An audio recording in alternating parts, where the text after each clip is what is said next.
What's going on, guys? Josh here, and in this video today I wanted to share a story about how I went from when I was starting in this journey of e-commerce, having all these product ideas and then just getting flooded with all this information, feeling like I was just drowning, right? And I felt like I was paralyzed. I was overwhelmed. I didn't know which product to start with. I didn't know what the process was with getting started, and it led to a lot of mistakes. So I want to go through exactly how I developed a system that helps me to have a place where I can go and dump all my product ideas in and kind of filter out the best ones and understand, okay, this is the biggest chance of success and it's just gonna help. So before we get started in that, I just wanted to welcome you in if you're new to the channel. My name is Josh and I'm a 7-figure entrepreneur who loves all things productivity, e-commerce, and personal finance. So sit back, relax, and enjoy this one, guys. I'm gonna show you exactly how I think about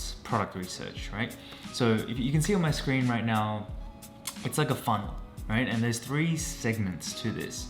The first segment is literally an idea dump, right? It can be on your phone, it can be on a piece of paper on your desk, it can be anywhere, right? What I want to do is whenever I have a product idea, oh, maybe I can sell that product, maybe that product would be good to sell, I want to go ahead and note that down in this section.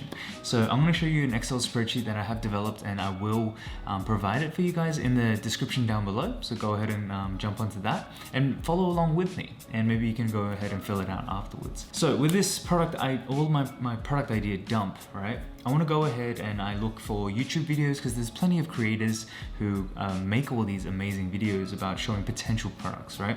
So either YouTube videos, and I'll show you right now, there are plenty of videos right here, right? The Amazon movers and shakers, and it's going to go through all of these potential products that you could sell, and it's segregated them all in categories, right? Or you can use like AdSpy software like Ecom Radar, AdSpy, Big Spy, all these kinds of things. And even now the Facebook ads library actually allows you to just search based on free shipping, and you can get all the potential ads there as well. So what we're going to go ahead and do is throw them all into this idea dump. And then after that, I want to start having a look at each idea one by one.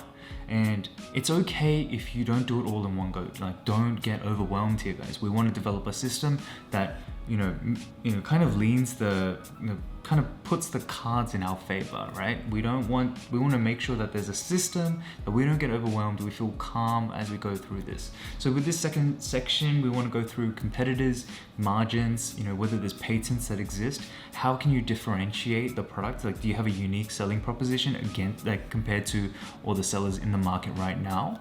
Are there any enthusiastic buyers that exist in the market? Or are they evergreen? Is it an evergreen product? So after you do all those checks, right, you have an idea that not all products are made equal. Some products are better than others, and so you're going to see immediately after you do this, really dive deep on this research, you'll understand that yes, this product has way more potential than this product, and I should focus all my energy and time and effort into this one rather than those ones, right? And you're just going to have a better, higher chance of gaining a return on the investment that you make, whether it be financial or through your time or through your efforts, right? Once you've weaned all those out, you literally have your best potential products. Then what I want to do is, out of those best potential products, you might have 1, you might have 5, who knows how many you have. You want to go back and have a look at your red section, right? Understand what the lowest hanging fruit is for your success. And the easiest way, 2 things that I look for: competitors, how good of a job have they done? Are they running ads right now? What type of ads are they running? What kind of page do they have? Can I improve it in any way? And then that's another determinant, but also the margin. Which one has the highest margin? Which one has the highest perceived value? And which one can I charge most for, right? So after that ranking system, it'll be much clearer to me. It should become much clearer to you as well, which product that you should start with. Now, I will quickly just go ahead and say, this is just my experience. Even though you go ahead and do this in-depth research, there is chance of failure, right? There is no assurance of this world of success. It's just about how many times can you go ahead and fail, learn, kind of pick yourself up, dust yourself off, and continue, right? So let's go ahead and let me show you exactly how I kind of take this idea, this big idea, and put it into an Excel spreadsheet, and how you guys can implement it too. You can see here, you're gonna have in column A, you're gonna have your product name, right? Like what your product is. Then you're gonna also want to make sure that you section it out by what niche or niche it's in, a part of, because some, like not all niches are made equal either. Some are very competitive, some are not so competitive, right? Then you wanna go ahead and have a look at how much your competitors are selling it for, so you can get an idea of your average retail price. How much can you sell? How much can you charge your customers for this product, right? Then I want you to go ahead and look at 3 different costs. The cost of your product when you source it by AliExpress, through an agent, and on Alibaba, and potentially ordering a bulk inventory, because everyone's at different stages of their journey. If you guys are more comfortable and have more financial means, then like jumping into an MOQ is okay, provided you do the research, right, and are willing to take that risk. But the reason why we want to do this is because we understand that AliExpress and through an agent, that's the easiest way to go ahead and start validating your theory of potentially selling this product, right? It's low investment, but big gains. But there are problems that are associated with that, whether it be slow shipping times, unhappy customers, chargebacks, etc., etc.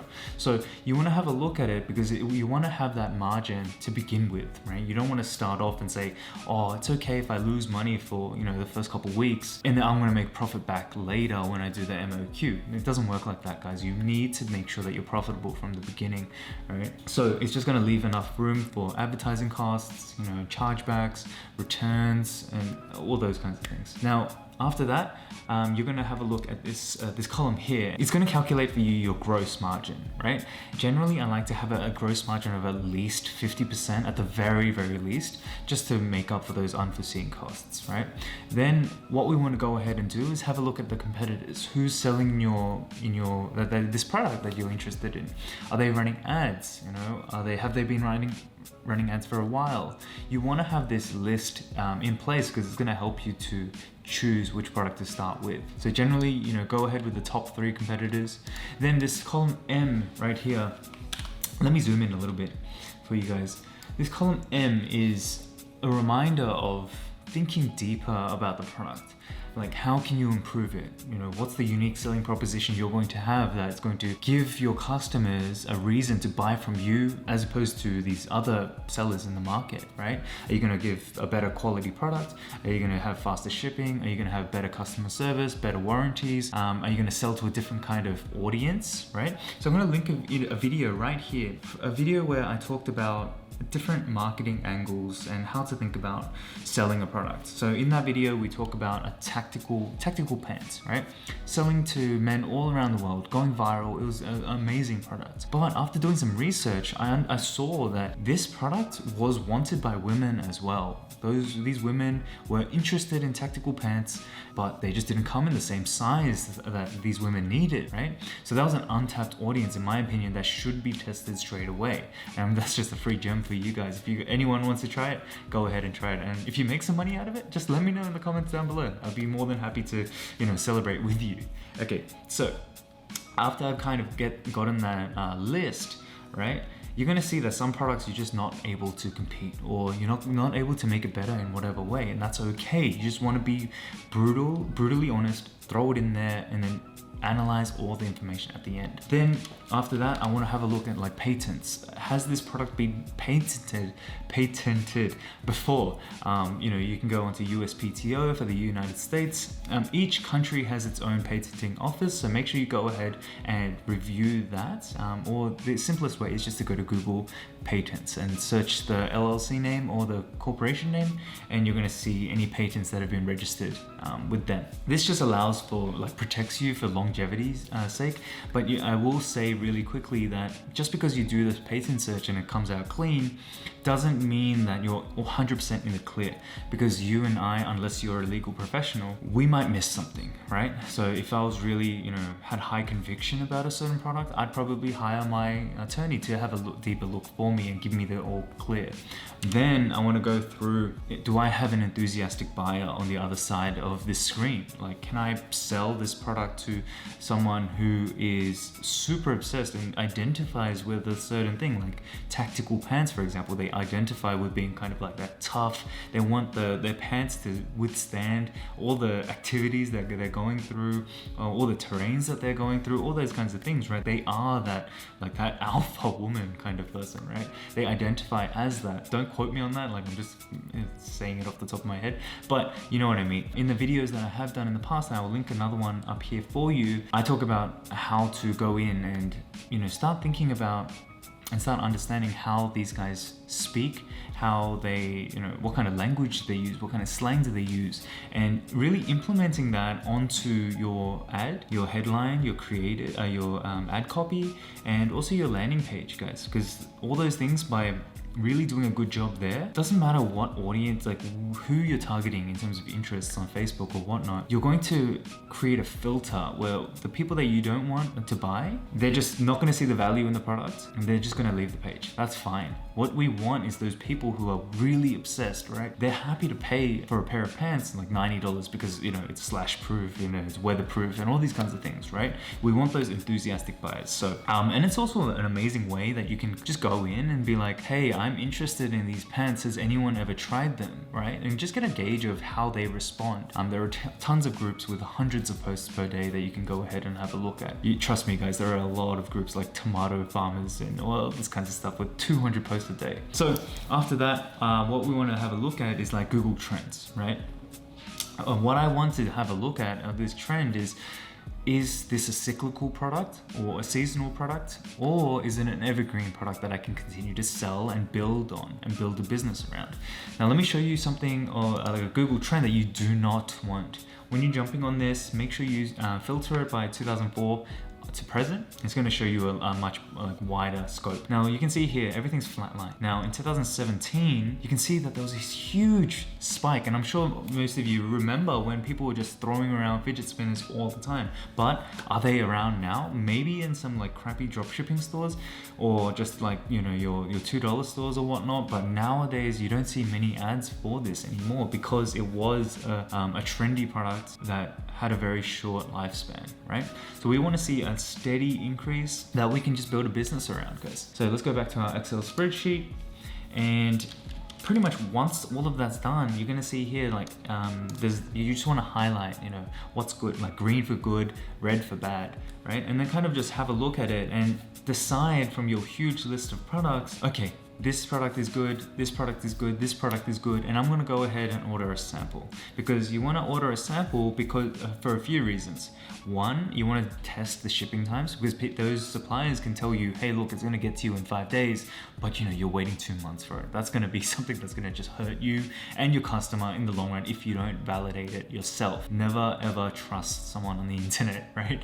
The second thing is you wanna make sure that there's no marketing material inside that kind of gives off a funky vibe. You don't want to give them any reason to, you know, have buyer's remorse or like have a reason to file a chargeback, right? You don't want to, yeah, you just don't want that, right? It's just going to cause you a big, it's just not going to be fun for you. Then you also want to just make sure that the product quality is good.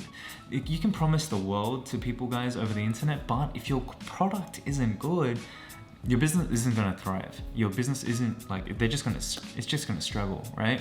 You're gonna have all kinds of issues with returns and all that kinds of stuff. So you don't wanna check those three, right? Before you go on to the next step. If all three of those are good, then I would say go ahead and start building your page.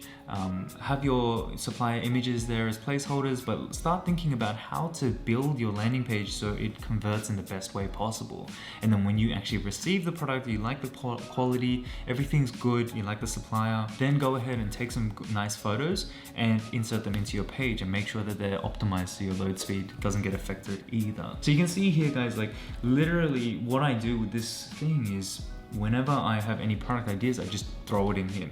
Don't feel pressured to answer all of these at the same time. Just dump it all in here and come back to it another day, because it doesn't matter if you've just half complete, you know, your product research, you can come back to it. And by setting a system like this, Doesn't matter if you've taken a step back for a couple weeks, a couple days, whatever it is, because life gets busy. So we want to make sure that when we come back, we know exactly where we were at. So we want to make sure we have this kind of system to not only help us with to not get overwhelmed, but also to just make sure that everything's thought about, right? Now, remember, nothing is guaranteed in this world.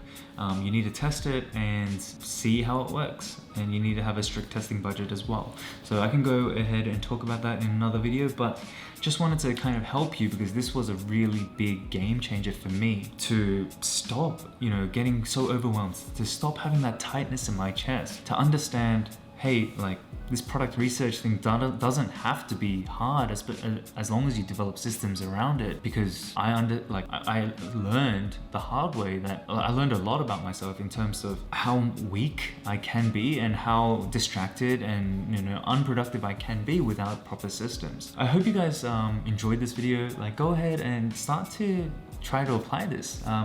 Have a look at any kind of product research and start throwing things in. I challenge you guys to do that. I guarantee you it will make a difference in your e-commerce journey, and it's just going to improve your chances of success. And if you have any questions, don't hesitate to throw your questions down below. I'll be sure to answer it. I hope you guys enjoyed this one. If you did, just be sure to like, comment, and subscribe. Just let me know how things are going, right?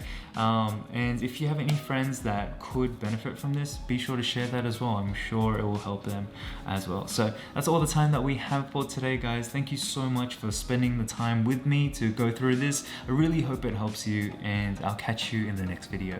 Bye for now.